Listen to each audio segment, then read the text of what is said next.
السلام علیکم میرے پیارے دوستوں، امید ہے کہ آپ سب لوگ خیریت سے ہوں گے۔ آج کا ہمارا ٹاپک ہے حضرت نوح علیہ السلام۔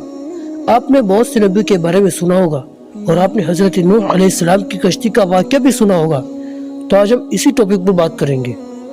دوستو، حضرت آدم علیہ السلام کے بعد ان کی قوم کے اندر بہت سی خرابیاں پیدا ہو گئی اور بہت سی بدگمانی پیدا ہو گئی، اور ان میں وہ لوگ بھی تھے جو اللہ تعالیٰ کے نیک اور سچے بندے تھے، اور ان میں وہ لوگ بھی تھے جو بہت ہی شریر تھے۔ لیکن وہ لوگ صوفی لوگوں کی بہت عزت کرتے تھے۔ وہ نیک اور صوفی لوگ اس دنیا سے رخصت ہو گئے تو شیطان ان شریر لوگوں کے پاس آیا۔ شیطان ان کے پاس آیا اور ان کو بھڑکایا کہ ان بزرگوں کی ہمیں مورتیاں بنانی چاہیے جہاں پر وہ لوگ بیٹھتے تھے، اور ان مورتیوں کا نام ان کے نام پر رکھنا چاہیے۔ یہ لوگ چلے گئے، یعنی کہ یہ نسل ختم ہو گئی، وہ دنیا سے چلی گئی۔ پھر ان کے بعد ان کے بچے آئے، ان سے شیطان آ کر کہنے لگا کہ ہمیں ان مورتیوں کو سڑک پر نہیں رکھنا چاہیے، ہمیں انہیں اپنی عبادت گاہ میں رکھنا چاہیے۔ تو انہوں نے اس کو اپنی عبادت گاہ میں رکھ دیا۔ پھر ان کے بعد تیسری نسل آئی، ان لوگوں نے دیکھا کہ ہمارے آباء و اجداد ان بتوں کی پوجا کرتے تھے، تو وہ لوگ اللہ تعالیٰ کی رغبت سے اللہ تعالیٰ سے دور چلے گئے، انہوں نے بت پرستی شروع کر دی۔ یہ سلسلہ چلتا رہا۔ پھر قریباً 1000 سال کے بعد اللہ تعالیٰ نے پہلے پیغمبر بنا کر بھیجا دنیا کے اندر حضرت نوح علیہ السلام کو۔ حضرت آدم علیہ السلام کی 10ویں پشت میں سے حضرت نوح علیہ السلام تھے۔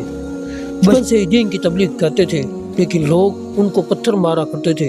انہوں نے بہت محنت کی، لیکن چند غریب کے علاوہ کوئی ایمان نہ لایا، اور حضرت نوح علیہ السلام بہت روتے تھے اپنی امت کے لیے۔ پھر اللہ تعالیٰ نے وحی نازل کی کہ اب تیری قوم ہدایت نہیں پائے گی۔ نوح علیہ السلام نے اس کے بعد بد دعا دی کہ اے اللہ، میری قوم کو تو نیست و نابود کر دے۔ پھر اللہ تعالیٰ نے حکم بھیجا کہ وہ اپنی ایک کشتی بنائے، عنقریب تمہاری قوم نیست و نابود ہو جائے گی۔ اللہ تعالیٰ نے وحی کے ذریعے حضرت نوح علیہ السلام کو کشتی بنواتے اور نوح علیہ السلام بناتے چلے گئے۔ اس دوران نوح علیہ السلام کا لوگ بہت مذاق اڑاتے تھے، ان کو ذلیل کرتے تھے، لیکن کئی سالوں کے بعد کشتی تیار ہو گئی۔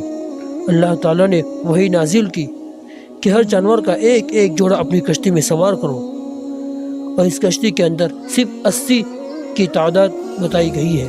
پھر نوح علیہ السلام لوگوں سے مخاطب ہوئے اور فرمایا کہ اے لوگوں، آ جاؤ، اس کشتی کے اندر سوار ہو جاؤ۔ اس کشتی کے اندر پریشانی کا حل ہے، نجات ہے۔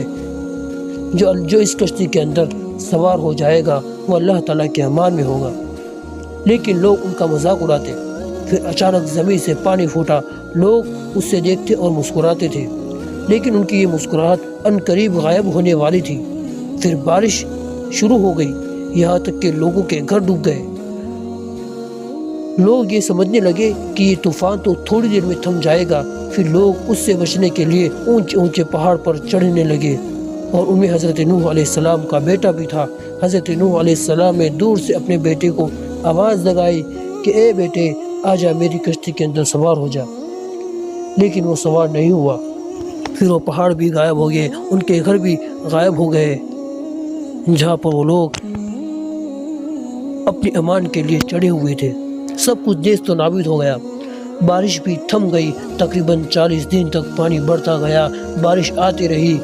قریباً 5 مہینے تک کشتی پانی کے اوپر تیرتی رہی۔